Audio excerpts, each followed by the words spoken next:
Welcome to Real World Peaceful Parenting, a podcast for parents that are tired of yelling, threatening, and punishing their kids. Join mom and master certified parent coach Lisa Smith as she gives you actionable, step-by-step strategies that'll help you transform your household from chaos to cooperation. Let's dive in.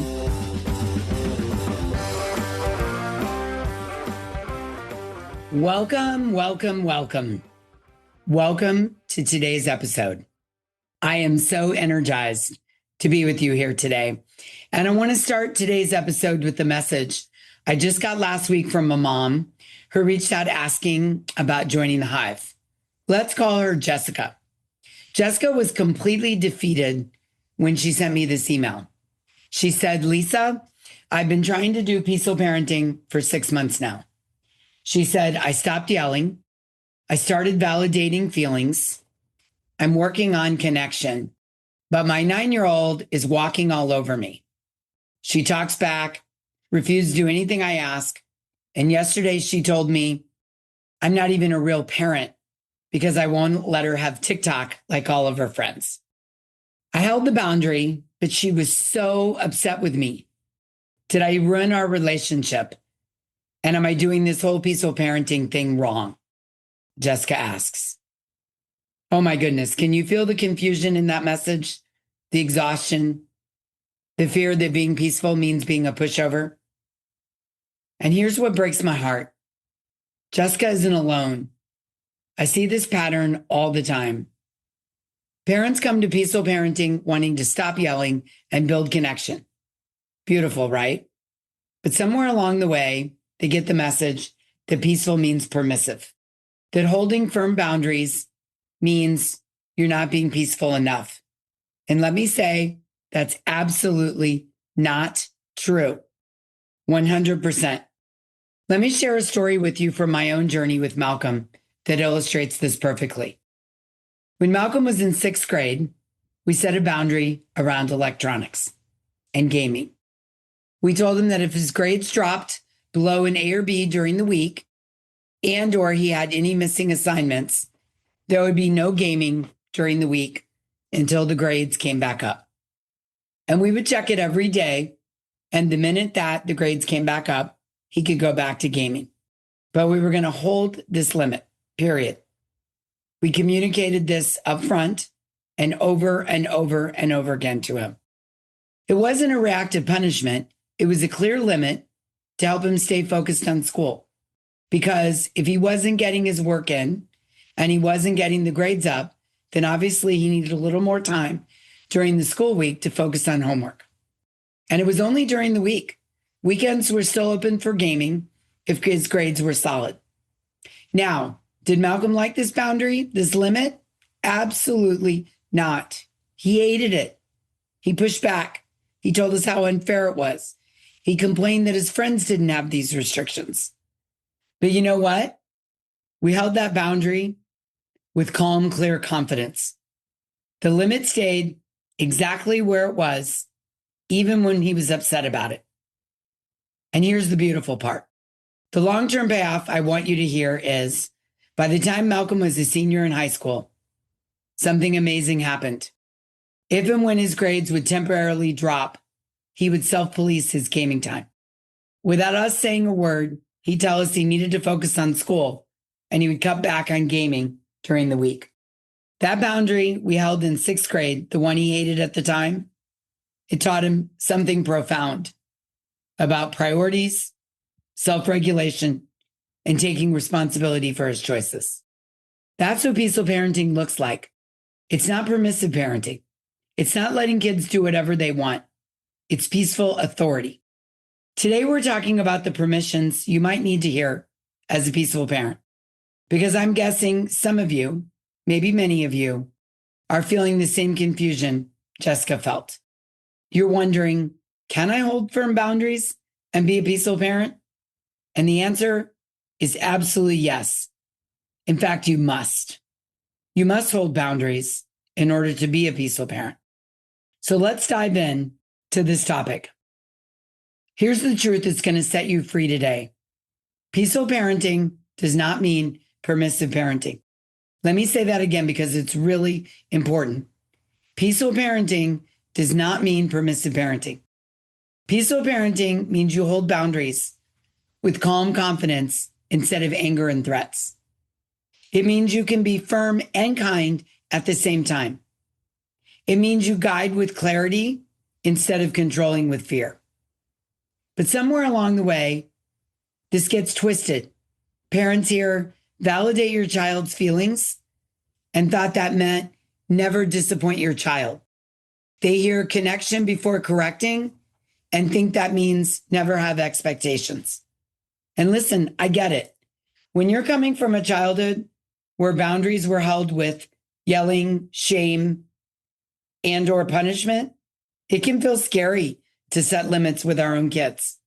You don't want to recreate that pain. You don't want to be that kind of parent. But here's what I need you to understand, and there's actual brain science behind this. Your child's developing brain needs boundaries to feel safe. Needs boundaries to feel safe. Their prefrontal cortex, the part of the brain responsible for decision-making, impulse control, and emotional regulation, you've heard me say this many times before, is not fully developed until around 25 years old. 25. So when you give your kid too much freedom at 8, 9, 10, 12, 16, too much freedom, too many choices, and too few limits, their nervous system actually gets overwhelmed. Their brain is looking for structure that tells them an adult, a safe adult, is in charge here, and I'm safe. Think of boundaries like walls of a container. Inside the container, your child has the freedom to play, explore, express themselves, and be who they are. But the walls create the safety that allows the freedom. Without boundaries, kids often feel anxious, unmoored, like they're floating in open water in the middle of the ocean with no shore in sight. So when we hold boundaries, clear, consistent, calm boundaries, we're not being mean. We're not damaging the relationship. We're actually creating the safety their nervous system is craving and needs to develop into emotionally intelligent people. Now, here's where my particular strength comes in. And I'm really realizing this combination might be more rare than I originally thought. I balance empathy with practical action. I help parents feel deeply understood while equipping you with tools you can actually use. It's not enough to just validate feelings, and it's not enough to just set boundaries. You need both. You need to be able to say, I see how disappointed you are. This is really hard for you to hear no, and the answer is still no. That's the both and of peaceful parenting. And that's what we're building today. So I want to give you an image that's going to change everything for you. And this is what I want you to remember every single time your child pushes back on a limit. Your job is to be the solid redwood tree. Picture it with me, a massive redwood tree. Been there for hundreds of years. Storms have come, storms have gone, and it's still standing. Majestic, unshakable, beautiful. Here's what makes the redwood so powerful as a metaphor for boundary holding. The roots go deep in the ground of a redwood tree, and that's your values, your calm, your conviction that this is the right limit for your family. Phones go off at 7:30. We take a shower every night. We don't call each other names. The roots are what keep you grounded when the storm hits. Now, the trunk of the redwood tree is steady and unmovable. The limits stay exactly the same. Not bigger when you're frustrated, not smaller limits when you feel guilty and turning a blind eye. The limits are exactly what you said it would be, consistently over time. The trunk doesn't bend. The branches on the redwood tree sway with the wind. You have flexibility, like the branches, in how you respond to your kids' big emotions. You can offer a hug. You can acknowledge their feelings. You can be compassionate and understanding. The branches sway. They move. They're flexible. But here's the key. The tree doesn't fall over when the branches sway when the storm comes. Why? Because the trunk is steady and the roots go deep. And your child, your strong-willed, passionate, intense child, they're the storm. And that's okay. That's actually developmentally appropriate. Their storm isn't defiance, it's development. Remember what I said about the prefrontal cortex. It's not done developing. When they have big feelings about your boundaries, when they push back, when they test limits, they're not being bad, they're being human. They're being kids whose brains are still forming. Your job isn't to stop the storm. Your job is to be the tree, to stay rooted, steady, let them have their big feelings and not move the boundary. That's what peaceful authority looks like. You're not yelling, you're not threatening, you're not shaming them for having feelings about your boundary, and you're also not backing down, not negotiating away the limit, and not collapsing under the pressure of their disappointment. You are the redwood tree. And you know what happens over time when you consistently be the tree? Your child's nervous system learns, oh, when mom says this is the limit, she means it. I can stop fighting and I can rest in the knowing that she's got it handled. That's the safety we're creating. Now, let's talk about the specific permissions you might need to hear to actually do this. Permission number one, being a peaceful parent doesn't mean being a pushover. This is the foundational permission because everything flows from this truth. You can be firm and kind. You can be clear and calm. You can hold expectations and validate feelings. In fact, that's exactly what peaceful parenting is. Let me give you an example of what it looks like across different ages. Your 3-year-old wants to stay longer at the playground, and you've already said it's time to go. They start melting down. Being a pushover would look like, okay, fine, just 5 more minutes, stop crying. Being a peaceful parent looks like getting down on their level and saying, oh, I hear you. Playing is so much fun. You don't want to leave. It's so much fun. And it's time to go home for dinner. Let's walk to the car together. Then you calmly, firmly follow through, even if there's crying the whole way. Let's say your 8-year-old doesn't want to do their homework. They're complaining it's too hard. They're tired. They want to play first. Being a pushover sounds like, okay, fine, play for now and we'll figure it out later. And then bedtime comes and the homework still isn't done, or it's time to leave for soccer and everyone's stressed. A peaceful parent sounds like, I can see you're tired and school was long today. And homework needs to be finished before screen time. Do you want to do your math or your reading first? Let's say your 16-year-old wants to go to a party where you know there won't be adult supervision. And they're telling you how unfair you are, how all their friends get to go, their parents don't care, and how you're ruining their life. Being a pushover would sound like, well, I guess if everyone else is going, just be careful. Being a peaceful parent sounds like, oh, I hear how frustrated you are. I hear it. And I know you really want to go. I get it. And my answer is no. I'm not comfortable with you being at a party without adults present. And I know it's disappointing and you're really mad at me right now. See the pattern? You're acknowledging the feeling, staying connected, and you're being empathetic, and the boundary is firm. It's the both and. It's the redwood tree in action. Permission number 2, your child doesn't have to like your boundaries. Okay, listen, this is the permission that just might set you free today. Your child does not have to like your boundaries for them to be the right boundaries. They can think you're too strict. They can wish things were different. They can tell you you're not fair. They can be disappointed, angry, upset, cry, stomp, storm. And none of that means you're wrong. In fact, and this is important, when your child pushes back on a boundary, they're often actually testing whether it's solid. Their nervous system is actually asking, is this limit real? Will it hold? Can I trust that you've got this?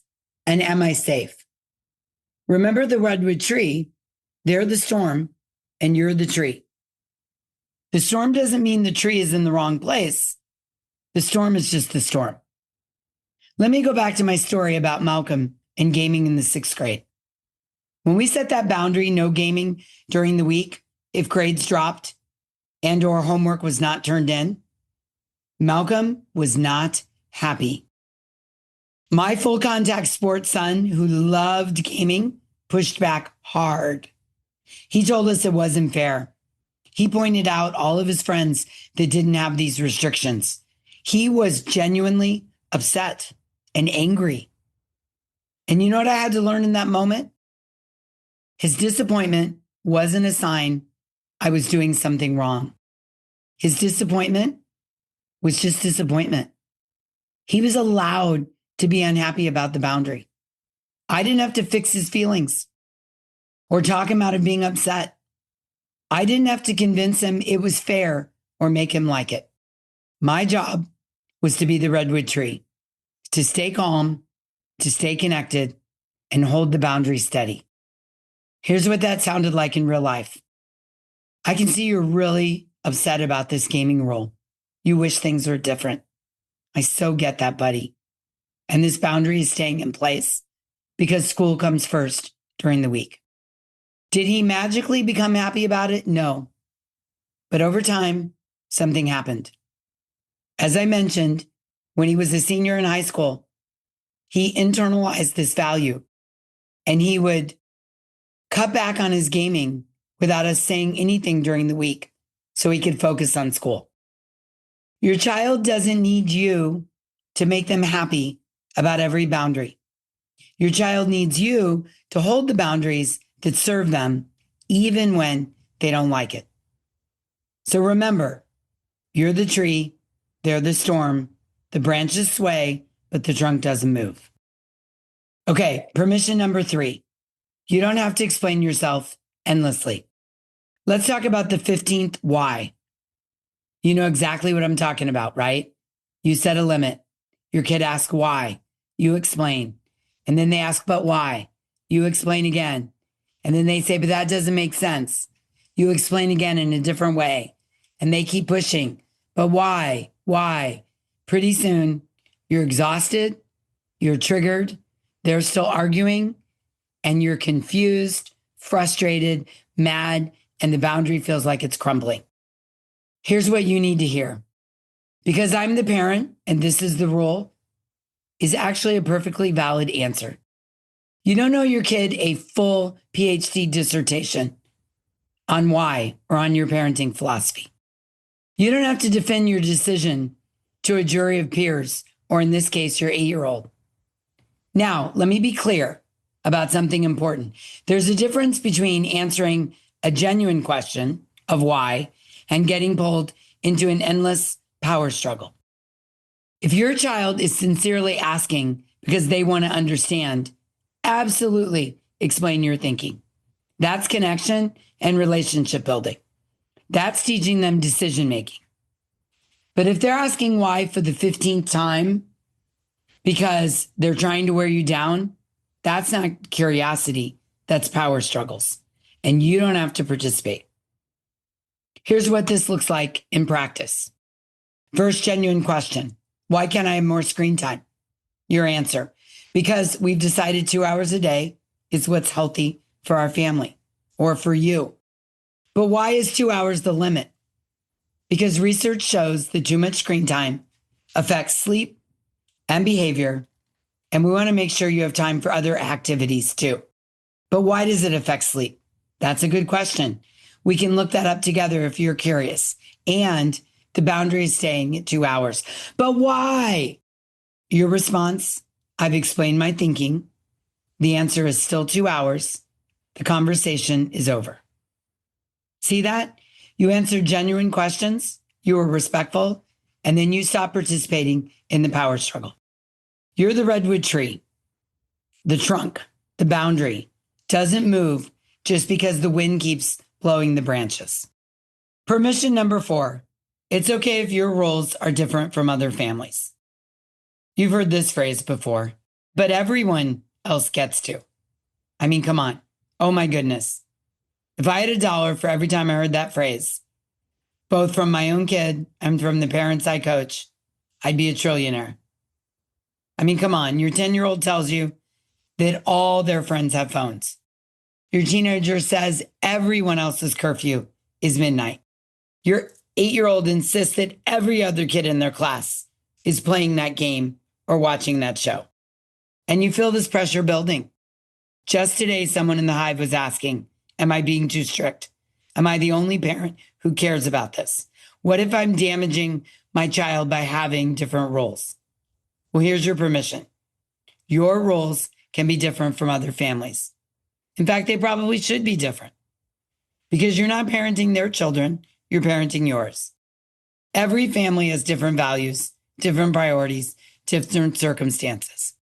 What works for another family might not work for yours, and that's okay. But when your child says, but everyone else gets to, here's what you can say. Other families make different choices. This is what works for us. And that's it. You don't have to defend your family's values against what other families are doing. Let me give you some real examples. Maybe you've decided your child isn't getting a phone until 8th grade, and their friends all got one in 5th grade. You can hold that boundary with calm confidence. I hear that many of your friends have phones.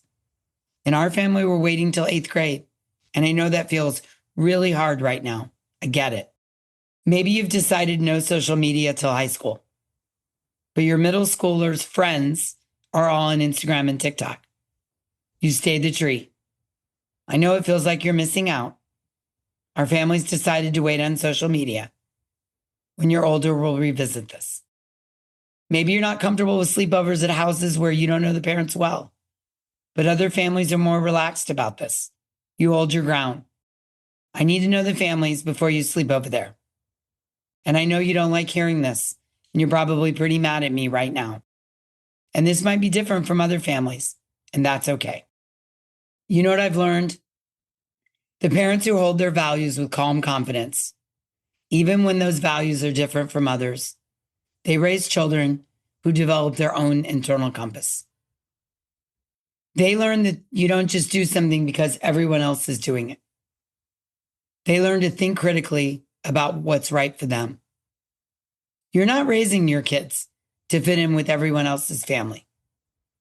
You're raising your kids to be their best self within your family values. Trust yourself. Know your kid. Know your family. You don't need external validation that your boundaries are right. The redwood tree doesn't look around at all the other trees and change its roots based on what they're doing.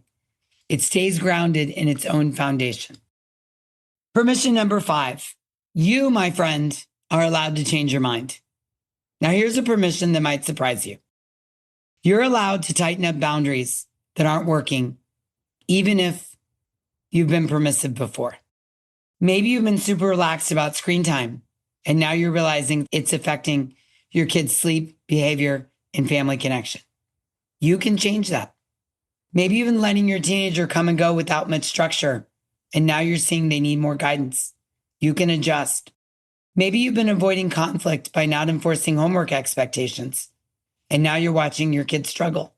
You can set a new boundary. You don't have to keep doing something that isn't serving your family just because that's how it's always been. Now, your kids might push back, but you never made me do this before, and you can say, you're right. I've been thinking about what our family needs, and I realize this boundary is important.